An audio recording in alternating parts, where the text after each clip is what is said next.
Honorable to Mr. David, Chief Technology Officer of Australia's Academic and Research Network. Honorable to Mr. Christopher, leads Cybersecurity Team at Nanyang Technological University, Singapore. Honorable to Professor Koji OKAMURA, Vice President for ICT, Chief Information Security Officer of Kyushu University, and also as the Director of Cybersecurity Center. Honorable to Mr. Kili, Associate Professor of Institute for Network Sciences and Cyberspace, Tsinghua University. Honorable to Mr. Adli Wahid, Senior Internet Security at the Asia Pacific Network Information Center. All participants, ladies and gentlemen, Assalamualaikum warahmatullahi wabarakatuh. Peace be upon you all and good afternoon from Indonesia. Welcome to the panel session of the second day of 52nd Asia Pacific Advanced Network, hosted by Universitas Islam Indonesia in collaboration with APAN Secretariat. All participants, ladies and gentlemen, we are now proceeding to next item of today's agenda, that is keynote speech. The keynote speech will be delivered by Mr. David, a Chief Technology Officer of Australia's Academic and Research Network. And Mr. David is very special today for us. With his so many achievements, Mr. David, for the past 10 years, has driven future technology direction and the development of leading-edge applications while building, growing, and securing the AARNet network. Mr. David has also developed extensive collaborations with AARNet's international peers supporting Australian researchers and educators in achieving world-class technology outcomes in order to overcome the tyranny of distance. All participants, ladies and gentlemen, without further ado, please welcome Mr. David. The screen is yours. Thank you so much. Great to see you all. Now I'm going to try sharing my screen. Ooh, how do I do this? Panelists, am I able to share my screen? Or am I going to talk?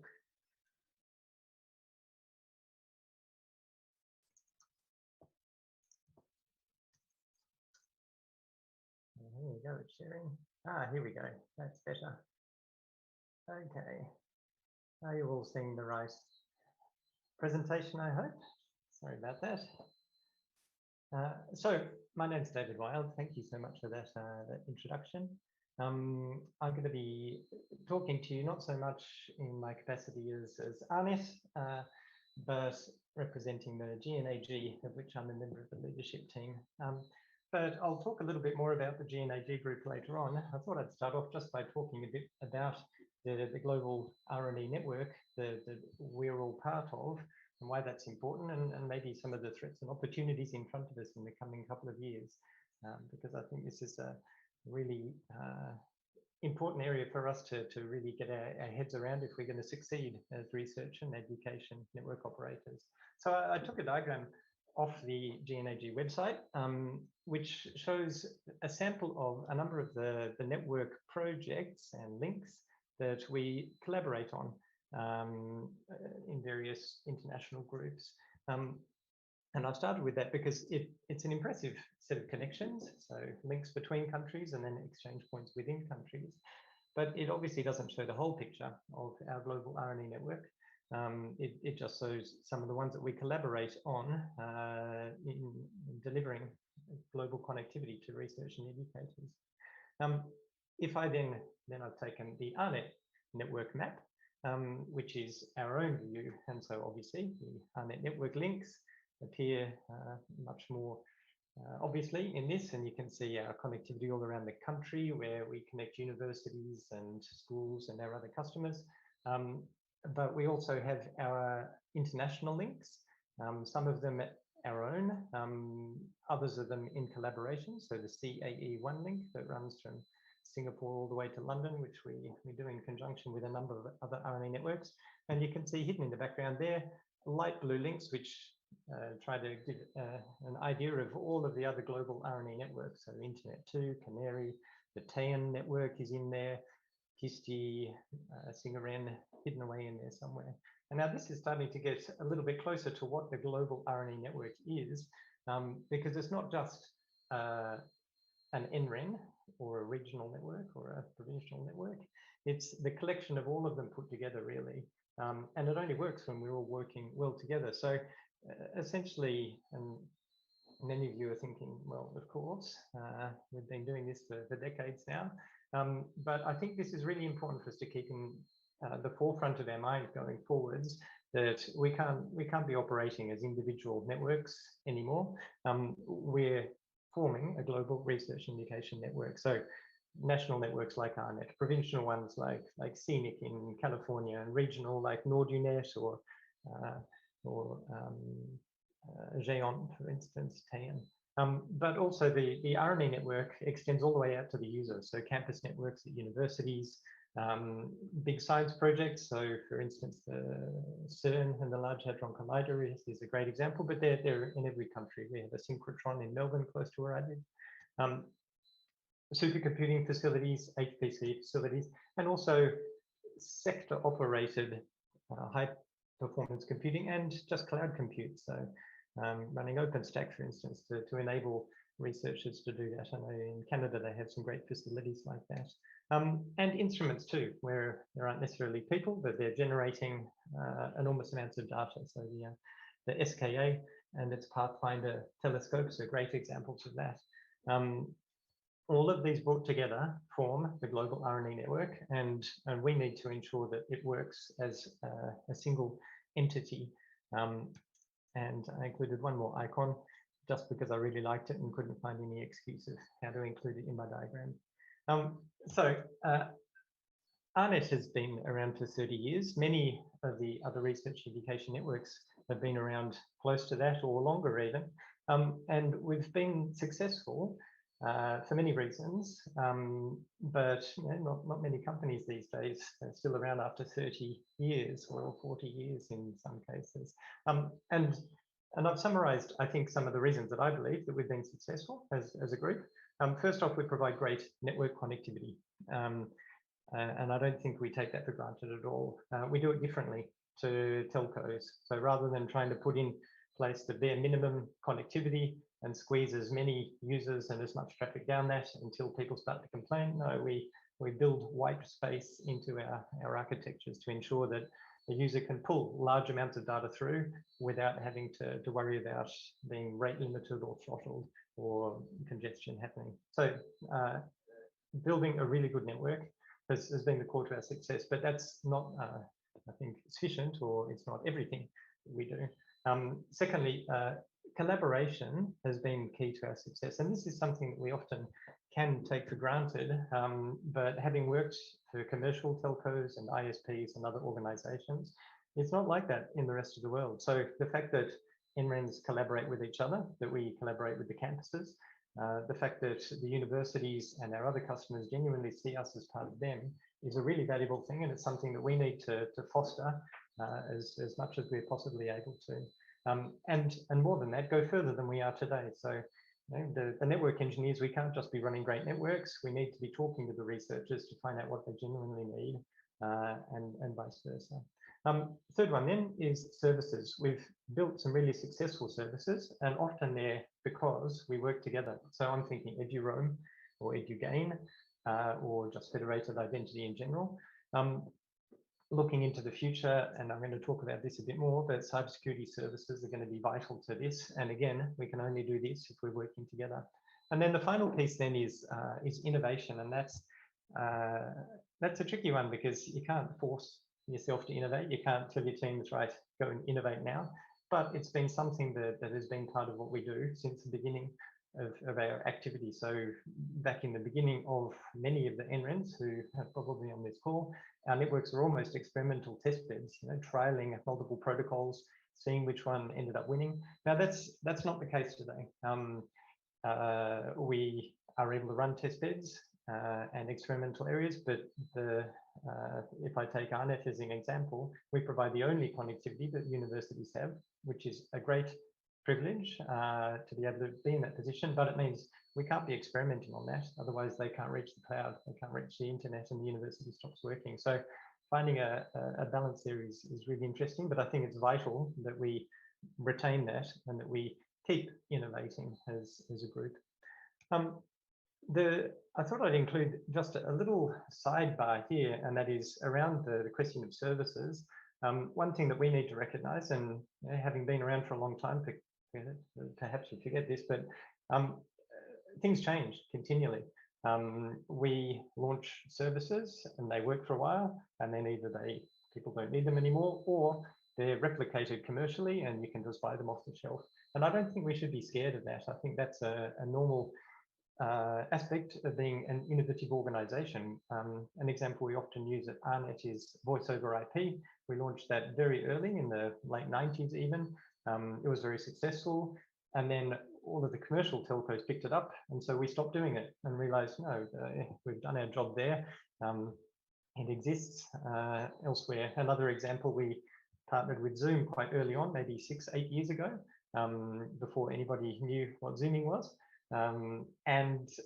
Because Zoom wasn't present in Australia, we built the infrastructure, hosted it ourselves. And I know other NRENs have done this too, like Nordinet and so on. Now, 5 years later, Zoom is very much present in Australia. We're changing the way we work. So we're stopping running the infrastructure ourselves. The value of it isn't there.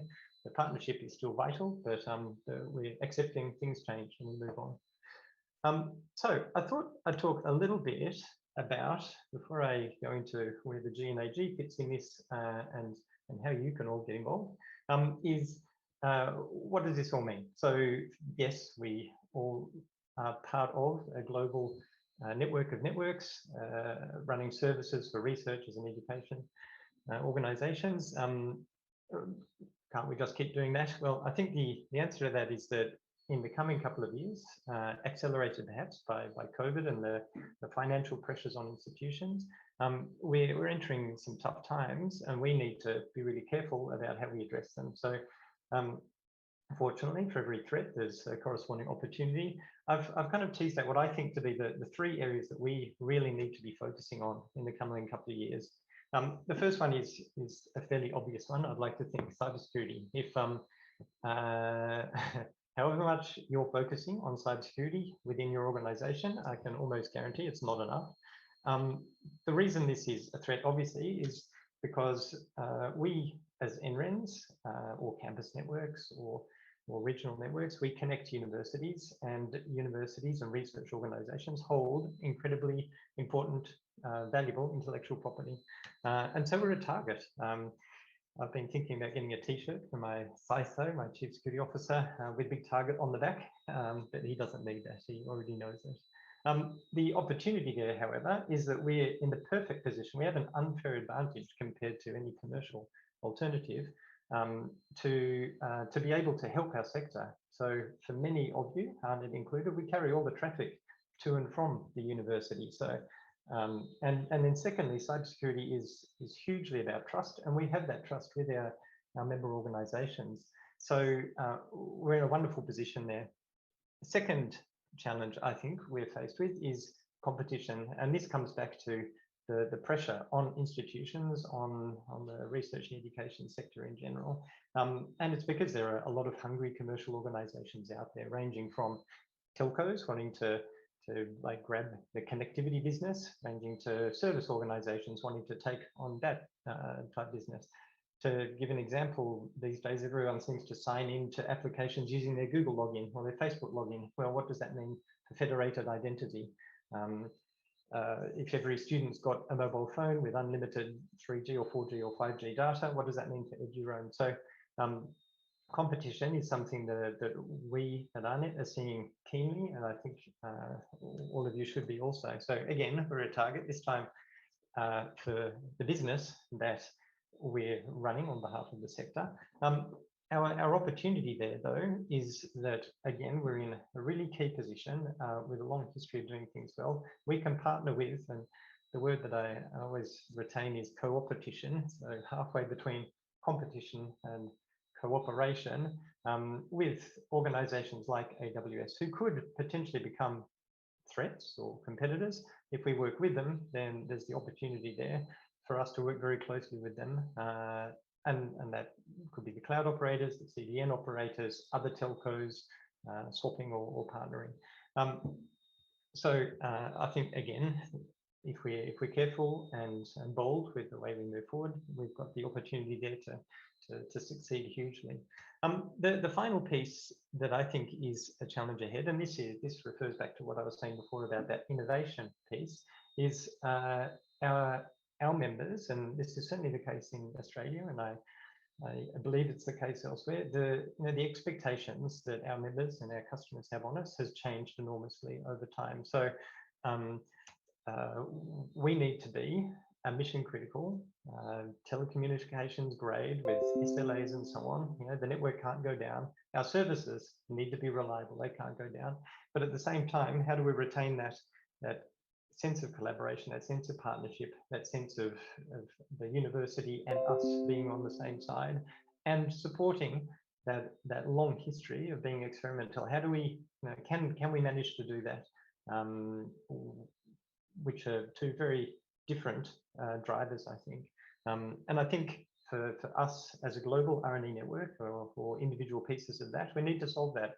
We need to be able to deliver rock solid services whilst being different to just yet another service provider or ISP. So how do we achieve all of this? How do we make sure that we succeed? And this is not rocket science. It's not complicated. We need to work together, and we need to build on our strengths, of which we have many. And so I've, in the following slides, I've picked out 4 or 5 just very simple things that we're already doing, but we need to do more of, and we need to do better. So the first one goes back to that very first diagram. We, as global R&E networks, need to be actively working together to aggregate demand for bandwidth and to be purchasing it together. We can't be all individually buying little links just because our funding cycle is different to your funding cycle, or because we think that we need something that's slightly different to what you need. That just can't work anymore. We need to coordinate globally. And as I say, this is happening. So an example of that is links like the CAE one or the AER, or links like ANA, for instance, or even more ambitiously, going into consortiums where you end up owning a portion of a cable. And I know the Bella or the Ella-Link cable is an example of that. For us, Indigo and JGA running Sydney to Guam are examples of that. And if we're not collaborating in a consortium to buy, then we need to be working together to achieve what all of us need as a group. So I realize that's hard to do. It's anytime you have 2 organizations trying to work together, it's tricky. The contractual, the service level, the operational aspects are complicated. We just need to do it though. Second one then is make those links work better for us as a group. So an example of that is the APONET, which is relevant to this corner of the world. The ambition there is that even if we haven't collaborated to purchase a link, how about we do swaps to ensure that if my link goes down, you can payload it to your link? And how can we make services and reliability work better as a group? Now, again, it's something that we kind of do. BGP does that to a certain extent, picking up the phone and, I know I can call Neil Fenimore in Rian's in New Zealand, or equivalents at each of your network, Francis Lee at Singarin, and if something breaks, you call up a person and you sort it out. But we need to get better at that again. So it can't be just trying to call people on the phone. We need to actually bed down automated failover and develop, and this is where the innovation comes in, develop ways to actually turn our network into a really solid fabric.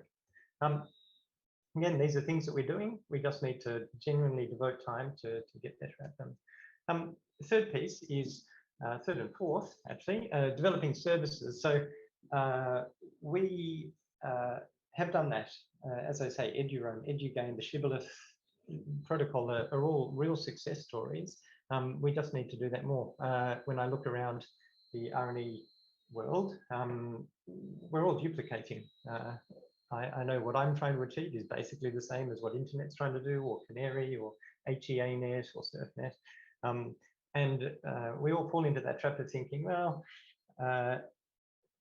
the 20% of difference between our services means that I just need to build the whole thing myself. I think that we've been able to survive that till now.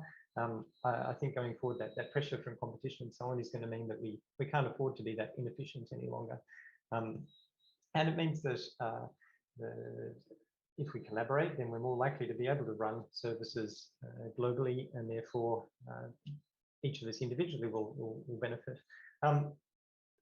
Become leaders in cybersecurity has two parts to it. Part of it is the service part. So the services that we've developed, around the identity and authentication, they're the building blocks of security. It's, again, another unfair advantage that we have is to have that end-to-end view of the authentication chain. Let's build on that. More importantly, though, we need to be leaders in securing our own networks. And this is something that I think that R&E networks have fallen behind on, like university campus networks over decades, where the focus was on sharing and open and collaboration. We now need to be able to do all of that, but do it securely, so that we know that your data hasn't been tampered with, that if your data is sensitive or protected, then it stays that way. Again, we've got all of the building blocks to achieve that. And then finally, whatever we do between that, we need to build on that role that we have of trust. So obviously, between network and researcher and campus IT, that's something that already exists. The area that I think that we have the opportunity to move forward on is beyond government into defence and intelligence. So in Australia, at least, the government and the defence departments are critically interested in the R&E infrastructure, because we're carrying the universities. That is critical infrastructure to our government. For us to be able to protect that and ensure that it's always up, solves a problem for the government. I think we as NRENs, as a research and education network, and organisations, provide the ideal entry point into the sector that a government can trust and can, it puts us in that perfect position to act as an entry point, as a place where information gathers, and that we can add value and become even more critical to our users and members. So where does the GNAG fit in all of this? Well, it's a small group that's intended at trying to support and solve some of these issues. It grew out of, for those of you who don't know, the two previous initiatives, one called GLIF, another one called GNA. GLIF was more experimentally focused and a forum for discussion. GNA more around how do we productionize that? And so GNA-G is around a bit of both. Essentially, we have a leadership team. I'll put our wonderful photos up shortly. It's a completely open and community-driven organisation, intended to be, if any of you looked at some of the things that I've talked about here and thought, yeah, these are great problems, I want to get involved and help solve them, well, it's a framework to enable that. So it's essentially a group of working groups trying to work on problems around how to connect our networks globally more efficiently. So at the bottom of it is the intercontinental links that we have between our R&E networks and the various consortia that exist to already do this. But then the question is, okay, how do we configure them most efficiently?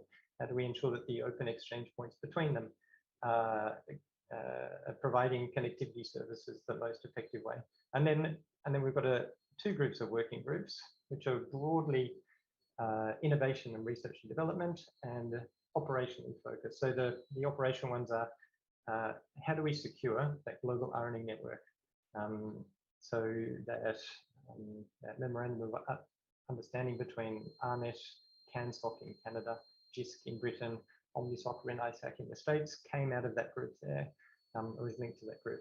Routing, how do we ensure that there are no BGP anomalies sending traffic by inefficient paths?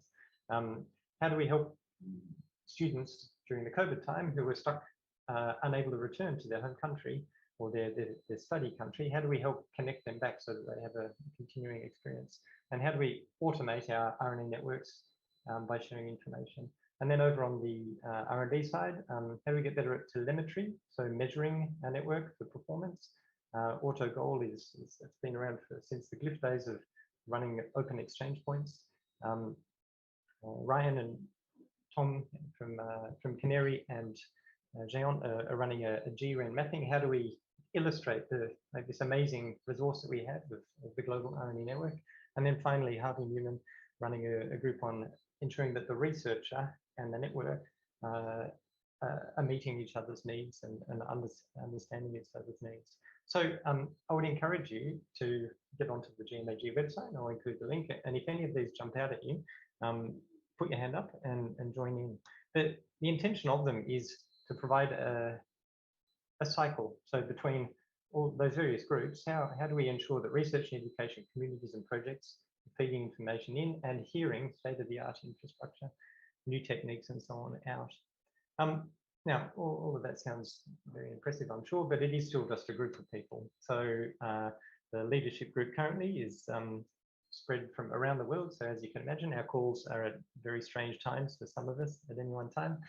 We're looking to add another 2 or 3 people to the leadership group because we've found sort of 6 to 7 is a good number to ensure we're distributing responsibility and workload effectively. And the more diverse that is, the better.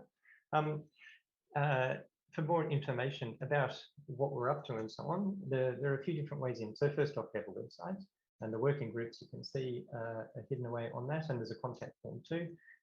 If you would like to join the mailing list, and I'll share these slides subsequently, that's how to reach it. But you can just email the leadership group, that last group of 4 of us, at any time on this list, if you have any questions or if you'd like to participate or if you have any thoughts or suggestions. And finally, we run through these COVID times. Each quarter we've been, in lieu of being able to get together in person, some community video calls. The next one's September 14th and 15th. We run 2 of them to cover the different time zones of the world. So one of them ends up being 1 in the morning for me, and the other one's in a much more civilized hour. And so again, if you jump onto the website and have a look, please, you'll see a draft agenda starting to be built up. We'd love to hear from you if you would like to talk about something, but certainly if you'd like to join, just go on to there. That's it from me. Thank you very much for your attention, and thank you to APAN for the opportunity to talk to you all.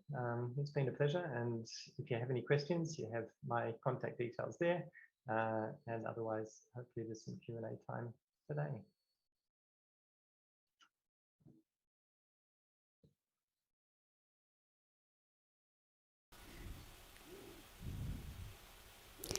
Well, thank you very much, Mr. David. It seems that everyone in this conference is very enthusiastic to listen your inspiring presentation as you are talking about advancing the global research and education network. Once more, thank you very much, Mr. David. All right, all participants, ladies and gentlemen, the next session is the panel session. And chairing this session is Mr. Adli Wahid. But first of all, let me to share you a short introduction about Mr. Adli. So, Mr. Adli Wahid is a senior internet security specialist at the Asia Pacific Network Information Center, or APNIC. Mr. Adli is also responsible for the APNIC security engagement with the security community and the lead for the APNIC Community HoneyNet project. Mr. Adli is also very active in many security community initiatives, including the Forum of Incident Response and Security Teams, where he served as a board member from 2014 to 2019. Well, ladies and gentlemen, to save our time, so now without further ado, let's welcome Mr. Adli Wahid. The screen is yours. Thank you so much. Hello, everybody. Good afternoon. And I'm very pleased to be here today with everyone. My name is Adli Wahid, as mentioned, and I am the security specialist at APNIC. And of course, it's an honor to be part of the panel discussion today. Promise you, we have an exciting program lined up with very interesting speakers. If the speakers can start to turn on their cameras so that the audience can see you, then we can start going. So the topic for our panel discussion today is cybersecurity vulnerability within APAN, and to discuss a little bit on cyber threats. I guess when we speak about security, it was also mentioned earlier in David's presentation that security is in everyone's mind. I just like to tell you a story this morning. First thing I saw in my text box was a message from a friend whose organization was hit with a ransomware, unfortunately. So my heart goes to all the system defenders, the network administrator, who's always trying to protect and secure the network from all kinds of threats, including ransomware. Now, today, we have three experts with us. And before we get going, I'd like to maybe get them to say hello to everybody. Just, mention your name, where you're from, and then we will take it from there. Can we go with Prof. Koji first? Hi, hello. This is Koji Okamura. I belong to Kyushu University, Japan. Yeah, nice to meet you. Thank you. All right, thank you from Kyushu University. And next is Prof. Ki. Can you say hello to the audience? Hi, good afternoon. I'm Chili from Tsinghua University. Thank you. Awesome. All right. And last but not least, Chris. Hey, hi everyone. This is Christopher Lake from Nanyang Technological University. Nice to see everyone. All right. Amazing. Amazing also the technology that we have today that brings together everybody from different time zones and different locations. So I hope that one day we all can meet and especially go to Jogja, to visit our friends there and enjoy the city. Now, let me give a brief overview about our session. We will have two parts. The first part is a presentation from the esteemed speakers. So everybody will take about 10 minutes each to talk about the topic of their choosing. And after that, we have a sort of Q&A panel discussion. So hopefully I can get the audience who's here to share some feedback or questions through the Q&A box so that we can have a more interactive session.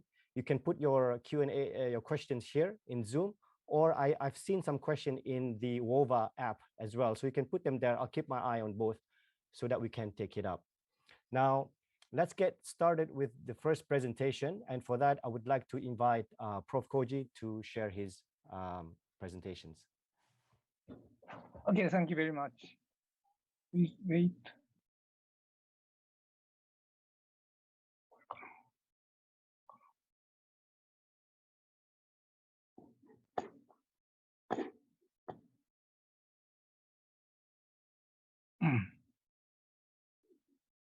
So today, I like to talk cybersecurity countermeasure and incident response and the issues in future based on Japanese university cases.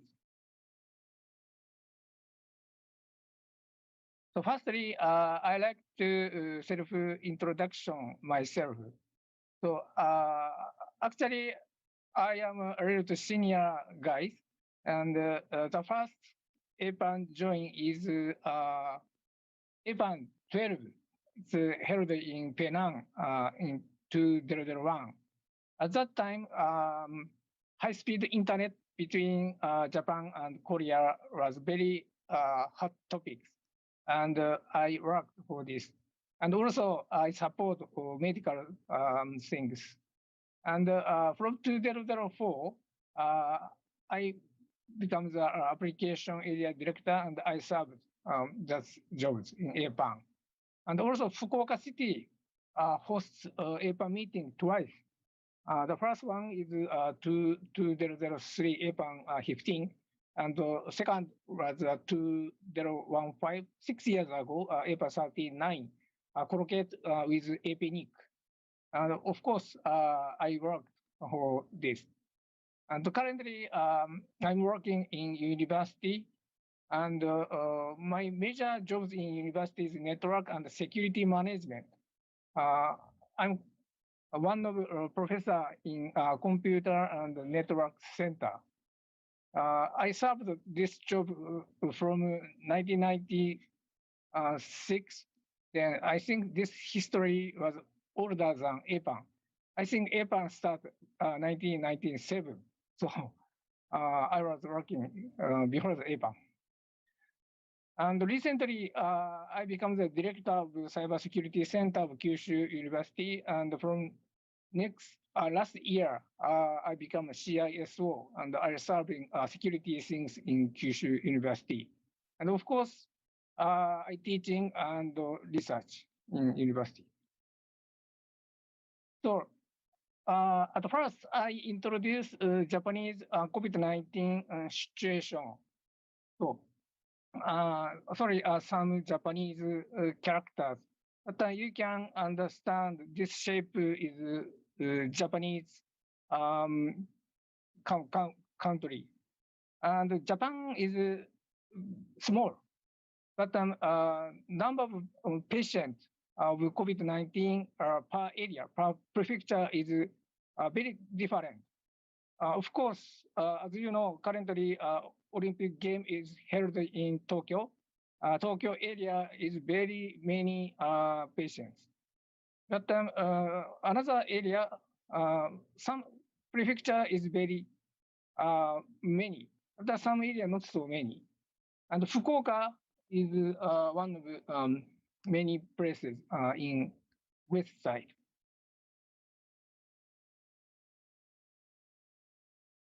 So today I say lockdown, so because I think this is common word. But Japanese lockdown is really different from maybe other countries. I think Japanese lockdown is a little bit light or soft because the penalty is not so serious if people do some activity outside houses or anyway outside. So not so serious. But most university must obey the class style according to lockdown if government decided. So from yesterday, Fukuoka prefecture start lockdown again, and our university changed class style from face-to-face to online again. But if some prefecture patients number is not so many, they can continue face-to-face classes. Then situation in university class style is very different for each prefecture or area. So during lockdown, class style must be online. But after lockdown lifted, face-to-face classes are possible. Some class need to face-to-face because of some experiment, something. Then if lockdown lifted, students come to campus. But if lockdown and lockdown lifted, repeated, changing from online to face-to-face is repeated. Not so frequently, but Kyushu University case, changes occurred twice or third during semester. But then faculty style is different. So even lockdown, faculty can come to campus because Japanese lockdown is not so serious. For example, if they can use private car, not public transportation, this is they can come to campus office. For example, Fukuoka area, my city, number of patients is so many, but Fukuoka city's lifestyle and culture, we use private car for coming to university.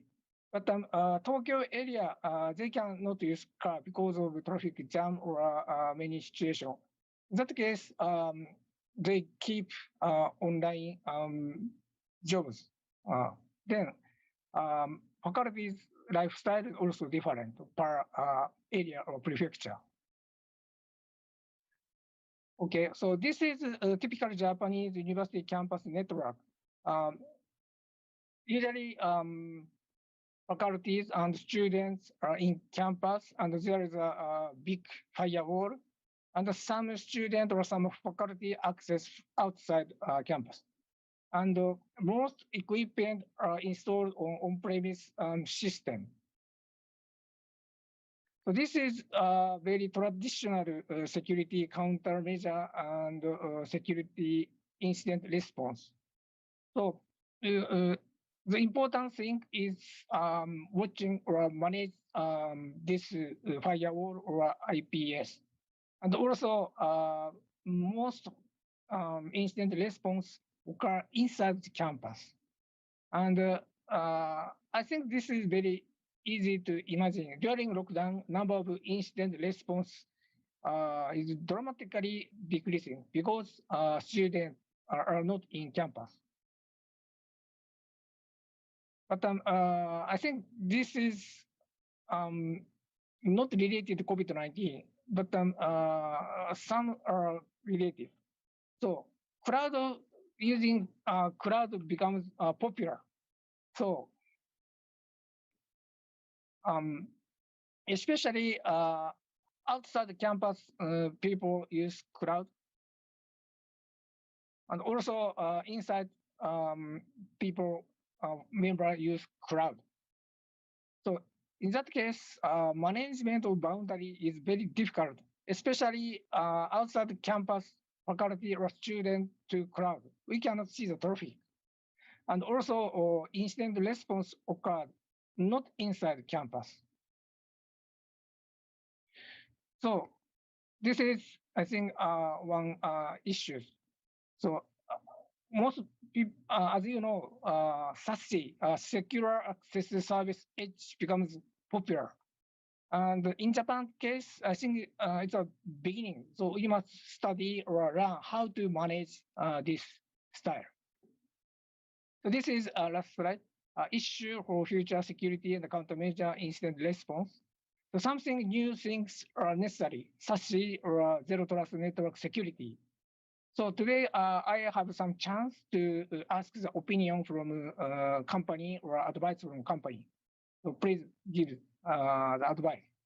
But of course, we need a traditional network management or something, and security management based on ISMS, ISO 27001, and updating the rule, policy, and document of cybersecurity in university. And other technical incident responses and boundary watching using firewall or IPS. And also multiple layer countermeasure is very important. We need set up many sensors in campus and install EDR or XDR. Then finally, the human improvement or updating is also very important. Education, the drill, and exercise. So we have many issues, and also we have new things. So today, if I can discuss and exchanging these new things about security countermeasure. Thank you very much. All right. Thank you very much, Prof. Koji, for the interesting presentation and short and sweet as well. And thank you for giving us a lot of topics to discuss in the discussion session. Next is Prof. Lee from Tsinghua University. The floor is yours.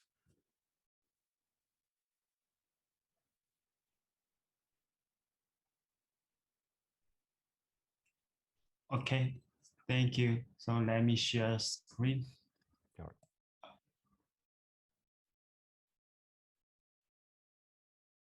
Can you see a screen? Yes, we can.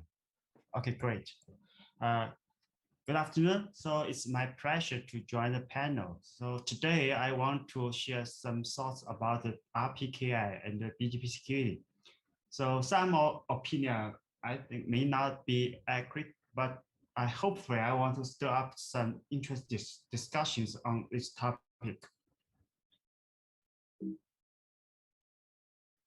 So we all know the internet routing not secure. So there are a number of the routing hijacking events. For example, on April 2018, the Amazon DNS route hijacked, and this incurred that either cryptocurrency was hijacked. So On 2015, Italy Special Operation Group, working with the Italian network operator AS 31034 to hijack the traffic in Italy. So there's a number of solution or defense to address the routing hijacking. So RPKI is a promising solution. So basically, RPKI is named a resource public key infrastructure. So it leverages the number resource that's AS numbers and the prefix to verify the routing announcement. So the RPKI is an instance of PKI. So it is a X.509 certificate style. So the protocol BGPsec, it leverages the certificates on AS numbers and the IP address resource to verify the authenticity and integrity of the routing announcement, and in order to prevent routing hijacks by means of trustful data sources. Unfortunately, as I mentioned, the RPKI is instant PKI, but PKI itself has many issues, and in the literature, there are many research discuss the security of PKI. So in this talk, I want to discuss some issues about RPKI related issues. There are basically as 6 issues. First is a single point of failures. So RPKI basically is a centralized facility. So it's vulnerable to a single failing point, a single point failures and a system compromise. So the keys in RPKI or the CA will be compromised, or the service or maybe will be completely down, so that at some time and the routing announcement verification will be not always available. So there are some existing approach. For example, the intrusion tolerant CA, it want to ensure the security of the private key of the CA to ensure or to protect the facilities. Basically, it's built upon the SHIMI secret sharing. So it is split the keys into multiple parts, and so then to prevent the key compromise. So also as an approach like leverage blockchain as a form of distributed RPK to improve the reliability.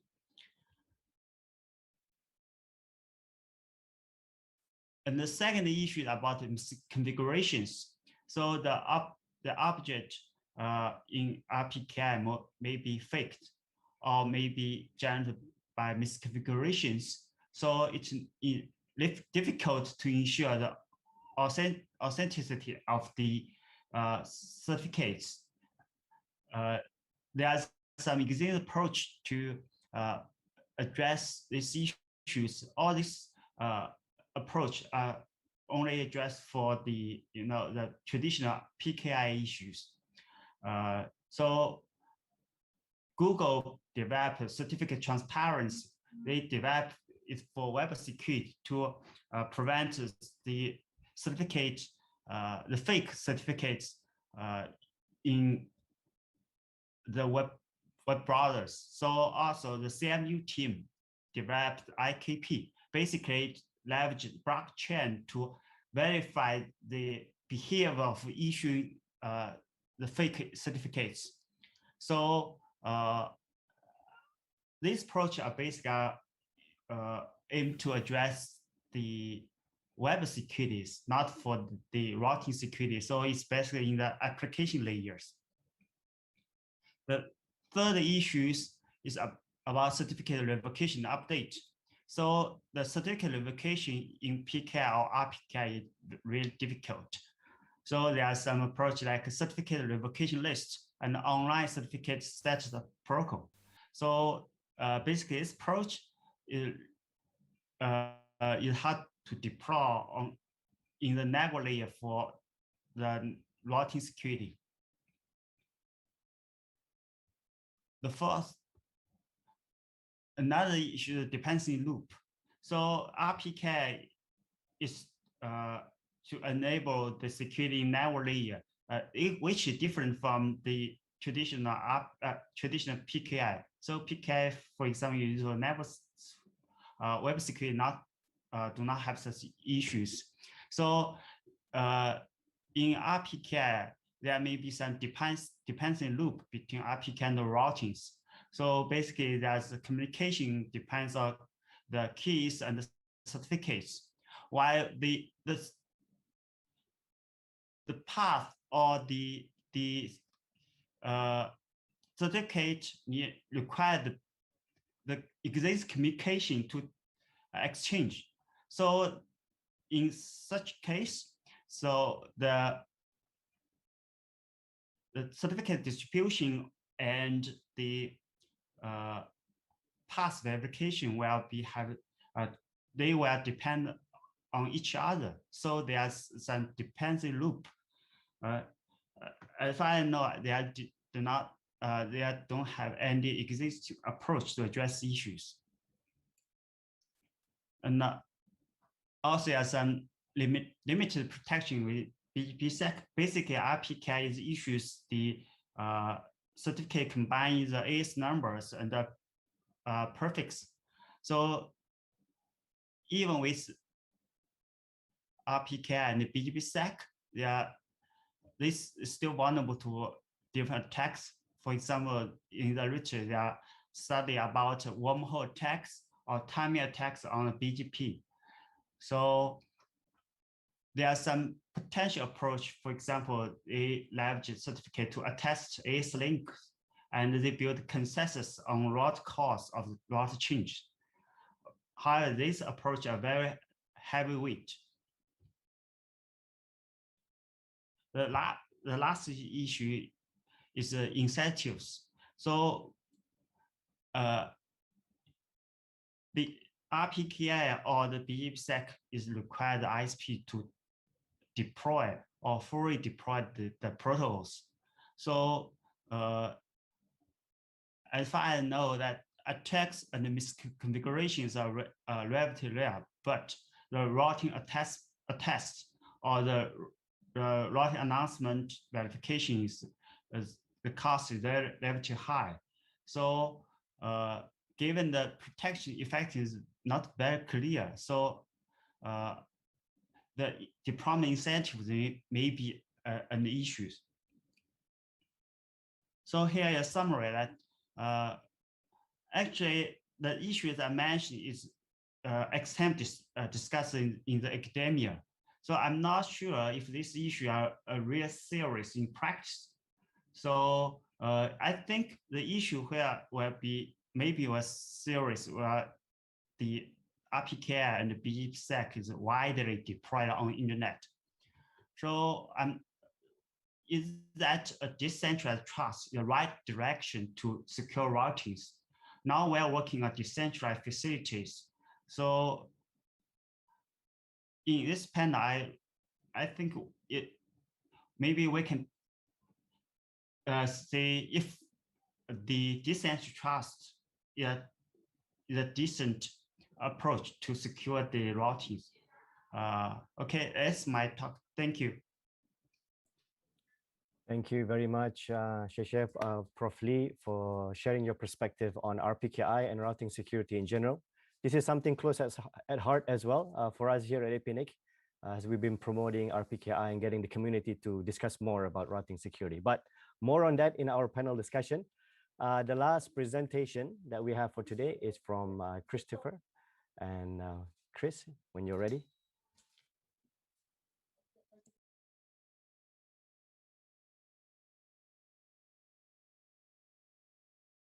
You're still muted, Chris. Oh yeah, we always have this problem. Okay, good afternoon or morning, whichever region you are. And thanks, Adeli. I really miss seeing you in person because we always met at the first conference somehow, right? That we don't see each other. And hope that COVID, we are all in the current situation. So when this topic was presented, I was given a thought that when we talk about cybersecurity vulnerabilities, many of time we think about the technical aspect. So I was then putting a little bit of thought that actually one of the biggest vulnerability could actually comes from our user, which is the human. So in this short 10 minutes, I'm going to run through quickly on how do NTU prepare our user during this COVID and also post-COVID crisis situation. Okay. Okay, a very quick introduction of myself. This is Christopher Lake here. So I'm a director for NTU. I have prior experience in numerous industry, telco, finance, and MNC. Currently, I'm also a adjunct lecturer as well instructor for ISC Square. And I'm also currently the EXCO member for SingleRAN, which is the Singapore Education High-Speed Network. So just a quick glance of NTU. We are a very young university. We are very research intensive. In the recent year, we were fortunate to be within the top 15 university ranking. We serve 33,000 undergrads, postgrads, and we have numerous autonomous institutes, which include the National Institute of Education and our medical school, which is part of the NTU family. So we talk about COVID situation, and the earlier speaker, Prof. Koji, also speak about the challenge during COVID when we were either remotely working and then we were going back to office. And I will foresee that this is the future of study and work. We were fortunate that we are able to put our courses online and our staff are able to do remote work. But we foresee that in the post-COVID era, this will be the hybrid mode. But what does it actually means is that in this era where we are actually embracing more digital adoption, human becomes one of our biggest, weakest link, or we call the vulnerabilities. While so much talk about the technical vulnerabilities earlier discussion, we believe that human is often being targeted. And this is a sample email. In fact, it was a email that was set out by our Prime Minister last year. He mentioned about the phishing scam that make use of a certain team. And also, especially in this COVID period, we actually see a lot of phishing email using the COVID-19 team. There's a lot of impersonation of the important people or authority. And what it actually does, it creates a sense of urgency. And many often or not, you realize that there's a lot of grammatic error. And also it has some very suspicious web link. So in an attempt is to really lure our user, if they are not being vigilant, to fall into these phishing attacks or scams. So how do NTU actually prepare our user during this crisis? So I just want to quickly share three key things that we have done over the last almost 18 months. First being, we actually make an effort to enhance our policy that pertaining to remote working. Second, we actually increase our cybersecurity awareness effort. Third, we also empower our user to report any of these phishing email via a phishing reporting platform. So I'll just briefly run through as we scramble last year into our lockdown, and now in Singapore, we are still in our so-called phase 2 heightened alert. Um, Fortunately, we took the benefit last year to actually put in additional controls or policy to make sure that our users are very, very much more aware that one example we have pushed out is to ensure that there's a stronger authentication requirement, especially when you're doing remote with the VPN. So we actually enforce a 2FA onto user that have to remotely connect to our network. And on top of that, there were many policy in the past that do not touch so much about the BIOD. What we mean by bring your own device, meaning that you could be using your personal device that connects to, let's say, university resources. So we actually make a lot more explicit requirement that covers the endpoint protection, making sure that they have to do software updates. We also enforce some form of the data security by introducing of a couple of the data encryption tool, and also policy that goes around data removal when you have to leave the university, or when you because these are more likely sensitive data that we do not want any exposure. So this falls under our acceptable IT usage policy. The second part is about security awareness. So the three key things that we have done is we have definitely beefed up our security advisory. As you can see in the top corner, we actually send out advisory graphics, and we wanted our user to be really more aware. It's almost like doing advertisement, right? As you send a lot of this advisory, it actually makes people a little bit more aware of some of these very suspicious email. Because many of time when we are too caught up with our work, we may not have thought that whoever impersonating your supervisor may be a scammer trying to scam you, like buying some iTunes card, for example, or they will just embed very suspicious URL. So we actually make sure that our users are very aware, and we have sent out this. On top of that, we also send different advisory that covers like the Zoom bombing situation.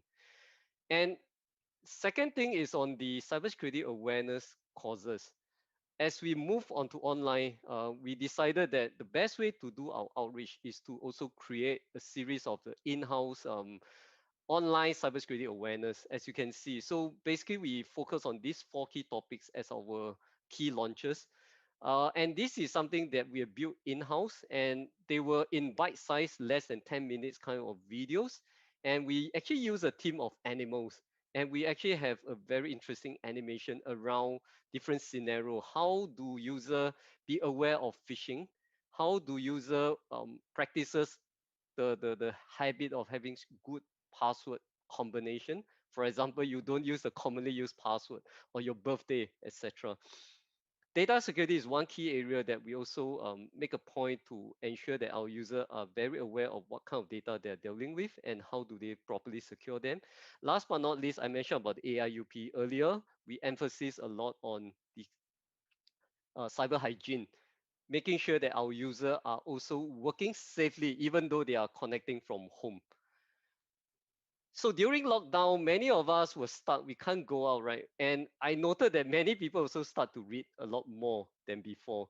Uh, this ebook came in timely. In fact, it was published actually late in 2019. It just came in timely that we also push out this ebook, which is shown in these slides, where you can go and download from this URL. And we really want to encourage our user to be more familiar with some of the terminology of cybersecurity. And we also give some example of what to watch out for in terms of cyber hygiene.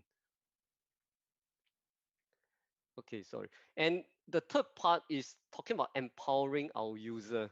As I mentioned about email phishing, so we actually implemented a very easy reporting mechanism, which I think most organizations could have already done so, but I'll elaborate a little bit. So what we have done is we actually make it easy for our user to report any of these suspicious or fishy email with a click of a button.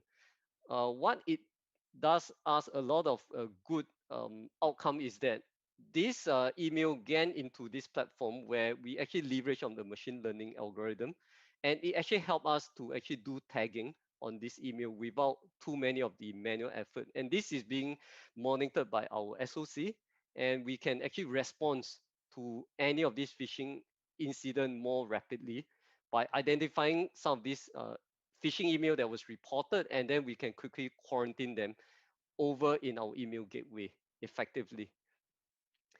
So I think to wrap out, we always say cybersecurity starts from you, the users. So we believe strongly that user engagement is important, and I don't think we have done enough, and we'll continue to step out the effort. We wanted to build this human firewall IDS so that every of our staff become our firewall and our IDS to report phishing, to be vigilant. And this as a whole actually build our user resiliency against these complicated cyber attacks that I believe is going to be ongoing, especially the case of now, where most people don't see each other and communication is getting even tougher. So we really want to empower our user to step out and help us in this effort to make ourselves cyber safe. So with that, I will probably hand back to Adli, and I hope we will have a good discussion. Thank you. All right, thank you very much, Chris. That was a very interesting presentation.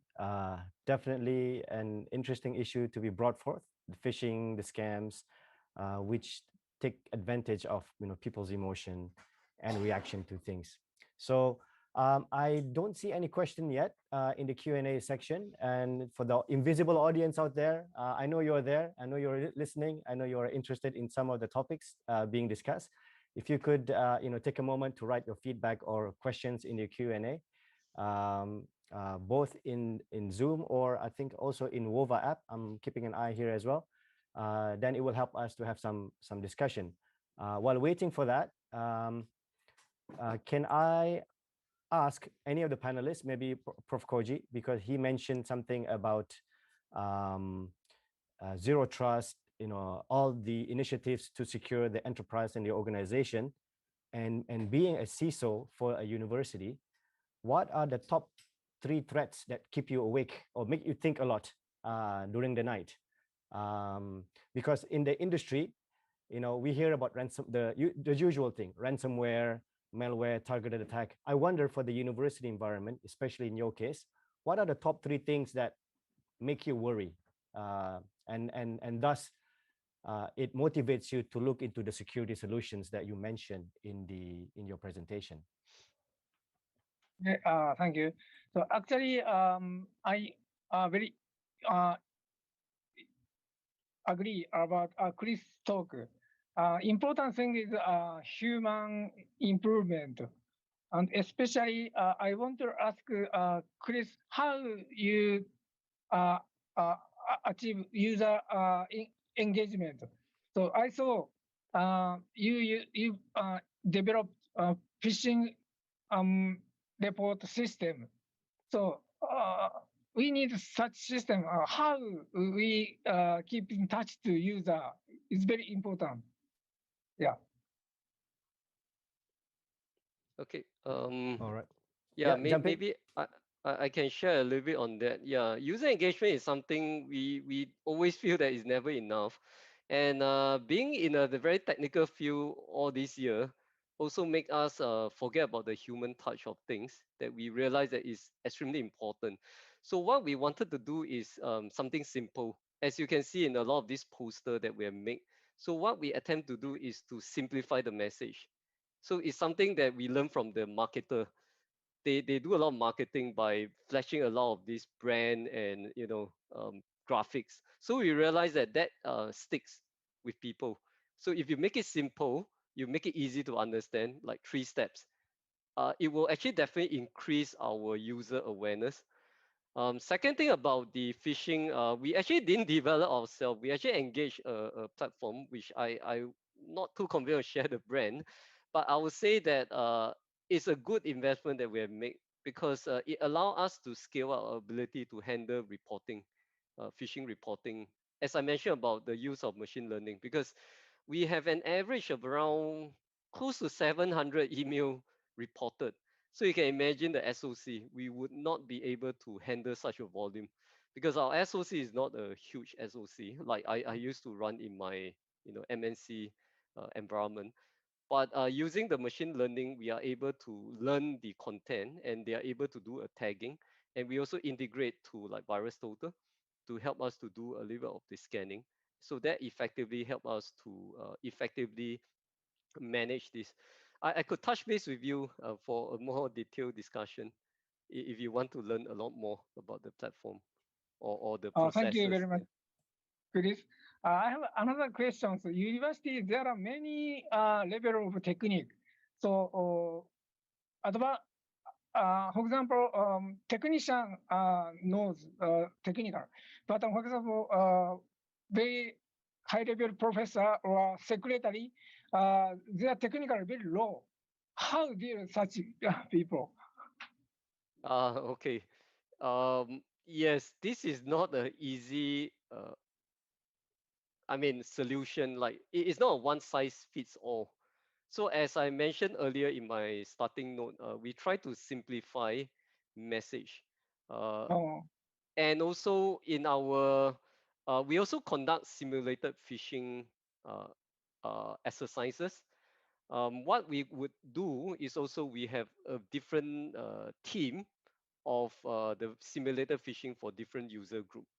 But that is provided when you mature your program. So for a start, you may have to do a common one. As you progress, we may have certain topic for certain user group because some user may definitely know that this is not applicable to them. Like for example, faculty member, we may do something like a research collaboration email. So impersonating someone from a different university, and we may make an attempt to make them be a little bit more aware. But at the same time, we also need to be very careful because if we overdo it, they may be very concerned over like, well, every email, is it real or not? So we have to strike a balance. But I think most importantly, we also need to educate our user and to get them to report. Because if one of them report, right, we can actually do a quick triage, and then we can find out that is this a real phishing, and then we can actually remove them immediately before the user even look at it. So this is a little bit of a strategy that we adopt to address this very complex, diverse kind of environment. Yeah. All right, interesting discussion, guys. I just have to jump in quickly because the questions are coming in. So let's look at them. So there is at least 3 questions that is related to what Chris was talking about, the phishing, the user education, and the campaign. So let me try to combine them. So Brooke asked, isn't blaming the users an easy way out? Which organizations are implementing BIMI? I'm not sure what that is referring to. BIMI for their email. That's one. Let me just combine a few. Mr. Muhammad asked, he said it was the same question, but he said, what was the response from the user? Because in a lot of cases, they just ignore your advisories or your books and things like that. And last but not least, Yoshiaki, Mr. Yoshiaki or Miss Yoshiaki asked, is it feasible? Hang on. Does NTU run their own email service internally and implement security measures by yourself? Because they use the commercial solution, Microsoft Exchange. Do you use your own thing, or is it being developed internally? Maybe a quick one to answer all of that, if you can. Okay, I try my best to address it. I think first question about user acceptance. While I started that, although we mentioned about a user being part of, when we mention weaker links, it doesn't actually put the blame back to user. What we actually wanted to do is to empower our user to be part of with us. So what we have also done is that we are not going to, name shame people, or, we are trying to blame that, oh, it's always user fault. But we are trying to say is that user also help us to be part of this effort to fight against the bad guys. It's almost like how we would lobby people to fight against crime. So I hope we are actually doing a little bit more positive kind of annotation rather than just blaming or telling people you have done wrong. So I hope that's why even in our engagement, we want to make sure that these are interesting videos that user don't find bored watching them. And we also want to make sure that we incentivize them. In fact, when we were rolling out the reporting phishing, we were giving out some um, incentive, in a way, small token, not a big deal, but it's actually to encourage people to be with us. So this is a form of what we call positive reinforcement rather than trying to put the blame.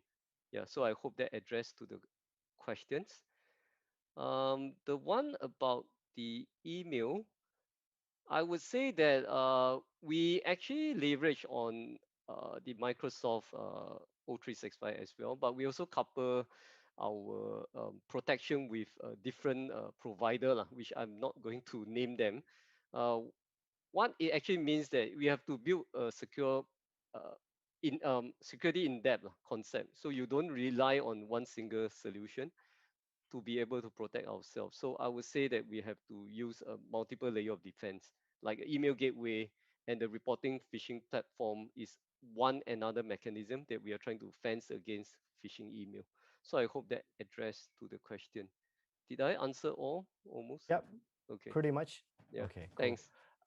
Thank you. We have another one from Lee. And this is, I guess, for all to chip in how we can answer this question. How can NREN work together to help secure the network and its members? What are some of the practical advice you can give that we should be doing more as a REN? Who would like to go first on this?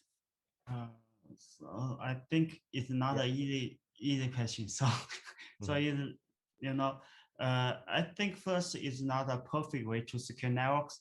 So as in my talk I mentioned, yes, for example, the RPKI is proposed to assume to secure the internet or secure internet routing, but there are some overhead or the deploy or the verification overhead is relatively high.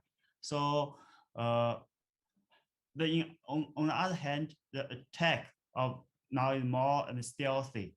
And in this sense, I think there's some part approach we can possibly to improve the security of the network, but I think so I still want the I mentioned that the RPKI or the there are some decentralized trust like blockchain to leverage to secure routing may be a possible way. So I think there may be a long way to go to secure the routing, in particular the internet. So for enterprise network or a campus network, I think relatively, either we can have a controllable the network and we have some good network operation practice, then we can monitor traffic and we can detect the attacks inside the campus network or the enterprise network. But on the internet, there are some difficult issues that are more difficult, right?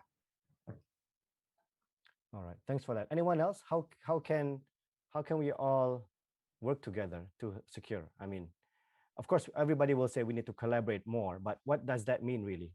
How do we really collaborate with one another to strengthen the security of our maybe universities? I just give some perspective. I think beside the ability to secure maybe interconnection, I was then thinking about the use of threat intelligence. Yep. So I guess there are potential opportunity for the NREN to build trust among the NREN members, and by the ability to share threat intelligence, that actually means that we can give more context to some of the IOCs or threats that we've seen in each of our environment, and through that, it actually strengthens our ability to fight against the bad guys. It's almost a good old saying that collectively we fight among, we collaborate among ourselves to fight against the bad guys, right? As Adli, you rightly pointed out, it's not an easy journey. I think the very small step we can start to build is like we build a lot of trust among the members ourselves, and then we are able to find a mechanism. Technically, I think there are possibility as we progress. So this is my thoughts around that. Thanks. Prof. Koji, any thoughts from you? Yeah, I think this kind of information sharing for international is very important. For example, today's quiz show how detect phishing email. In Japan, we have similar algorithm, but this is I think this is for only Japanese.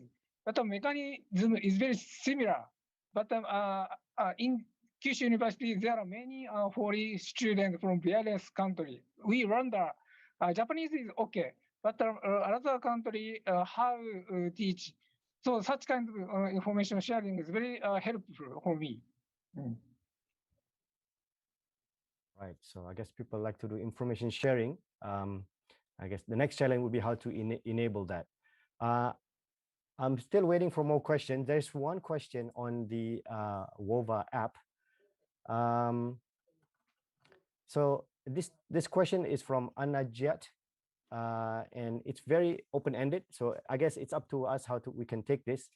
How about the external concerns to APAN? I guess the external threats to APAN, I guess. What are your views on this?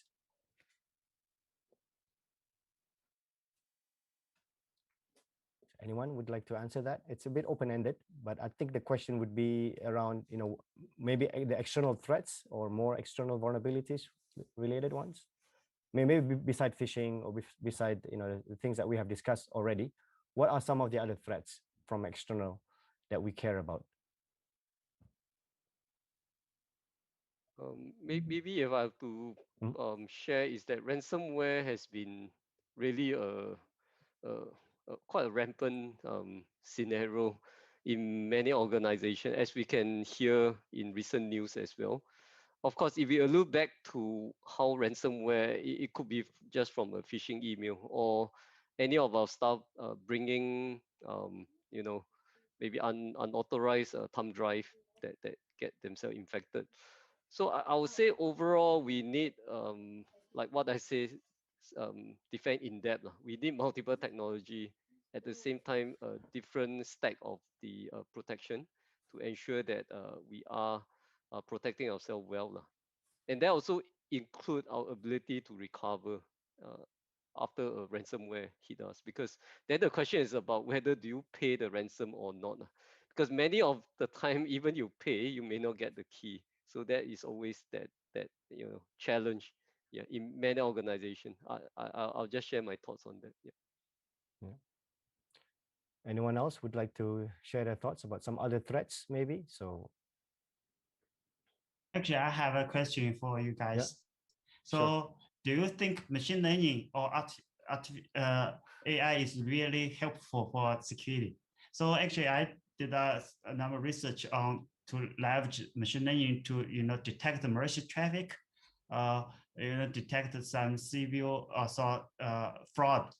So, but they are only have some limited scenarios. It's difficult to have a generic approach, in particular in a very general scenarios, and that maybe a very high for negatives. So I'm not sure. What do you think of these issues? Maybe if I were to think about that, I would rather use it carefully. So I will start from like trying to figure out what I'm trying to optimize. For example, if I were to use machine learning, is to really reduce our repetitive manual work.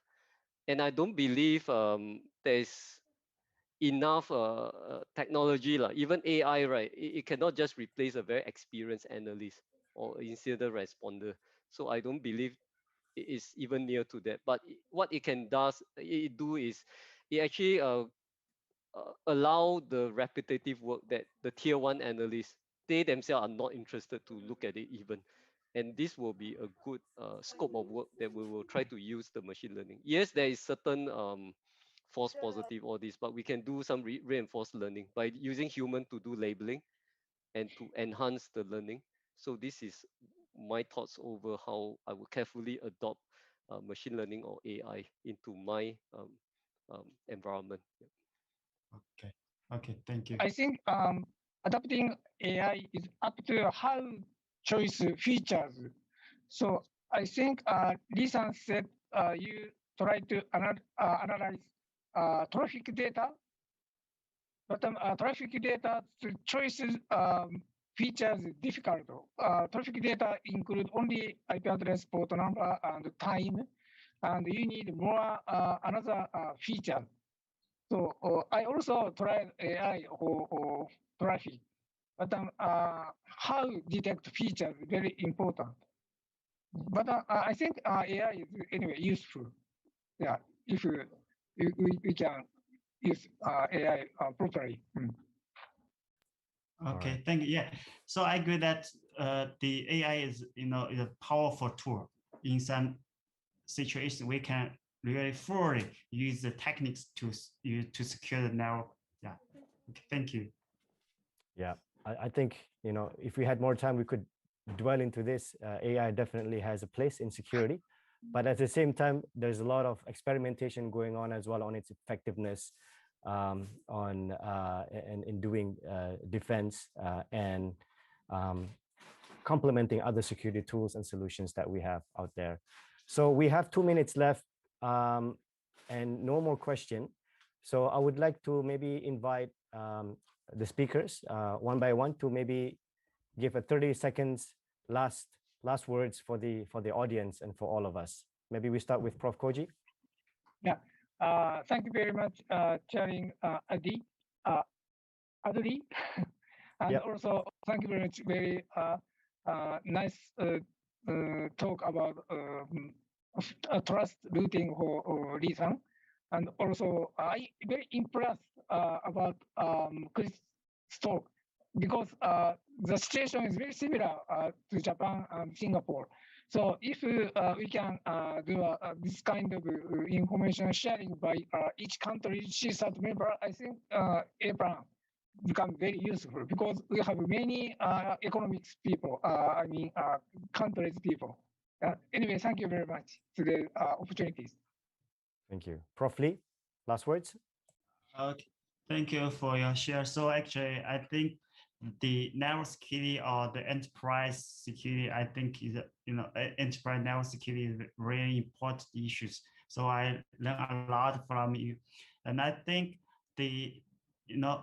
possibly later we can collaborate. So we need to real problem for our research, and hopefully we can develop some techniques or solution we can really can be deployed to secure in a real world. Okay, thank you. All right, and last but not least, Chris. Yeah, so I would also like to emphasize, I think while I mentioned about user engagement, it's not about just user, including ourselves. So I think there's a good collaboration between the technical aspect and also user awareness. And as I mentioned about threat intelligence, seriously, I believe strongly that if we can find a good way to build the trust and a mechanism to share intelligent context, definitely we will get together stronger to fight against the bad guys. Yeah, thanks. Thank you. So once again, everybody, let's thank all of our speakers for today. And thank you for the audience who are here with us as well throughout the session. Final shout out to Brooke for clarifying what BIMI stands for, Brand Indicator for Message Identification. So that's all the time we have, everybody. I hope we can continue this collaboration and communication on this very important topic. Thank you once again, and over to the host. Have a nice day, everyone.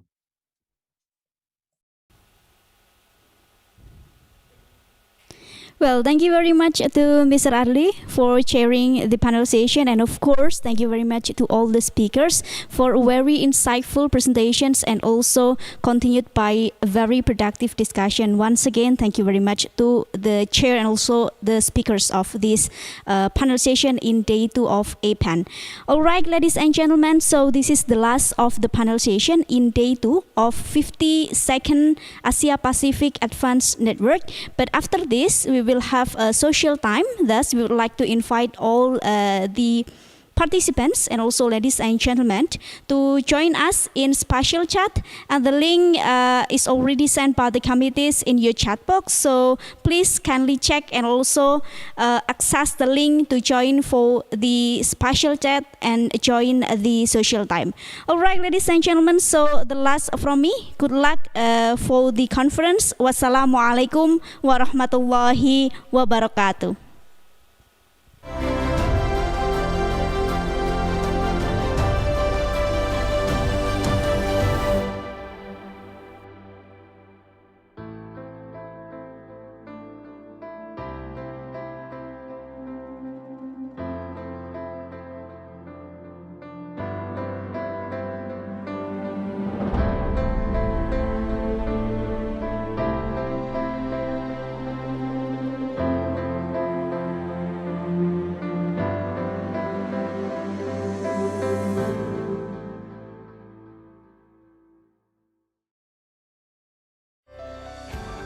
Since the launch of TAIN Initiative in 2001, TAIN has evolved into TAIN 2, TAIN 3, and TAIN 4, providing an extensive R&E network to the Asia-Pacific region.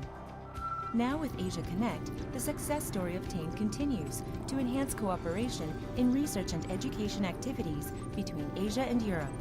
What contribution does Asia Connect make?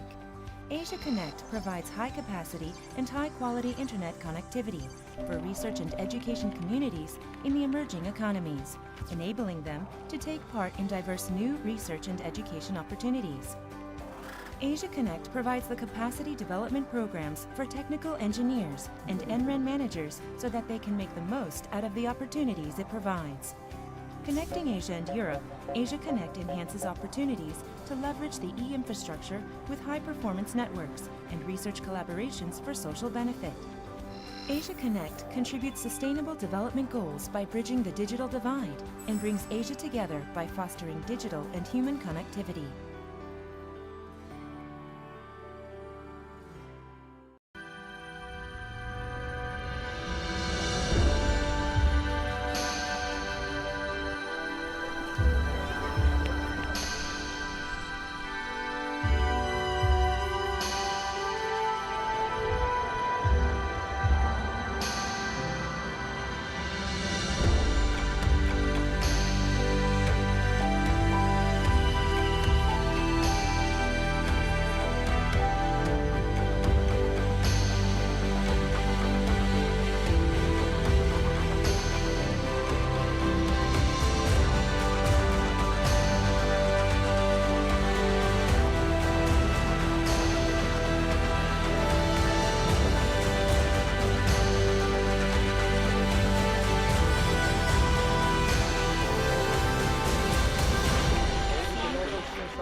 This is a lasting connection, a fundamental idea enabled by technology, created by CommScope to bring together people and information. It can take an idea from one side of the world and help it become a reality all around the world, powered by a network that's all around us, moving information from them to you, to everyone. It's a connection made by a team with over 45 years of expertise, with over 15,000 patents that have solved the challenges of yesterday and created the products that power communications today. It's award-winning, made to the standards of tomorrow and the needs of the future. Designed by CommScope through collaborative innovation, here and there. Created by over 20,000 people and next-generation automation around the globe, moved through advanced logistics to there and there too, and delivered more responsibly to distribution centers everywhere for network creators everywhere. It's a connection that's supported by a diverse team of over 30,000 in-field experts, field application engineers, and partners who bring it to life, passing on knowledge from our teams to yours to solve business challenges and technical challenges. That lasting connection creates an incredible experience for people in over 150 countries. It advances a stronger network, sustainably, improves the way we learn and interact at home and at work, creates smarter and cleaner economies, and enables smarter city governments for us all. It's a lasting connection that's made by CommScope.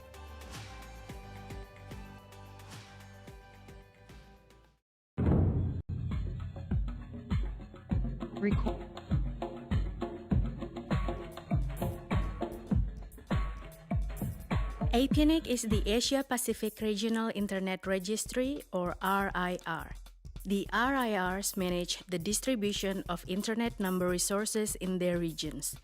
This vital function contributes to the stability and reliable operation of the global Internet. APAN provides this and other services to our members and the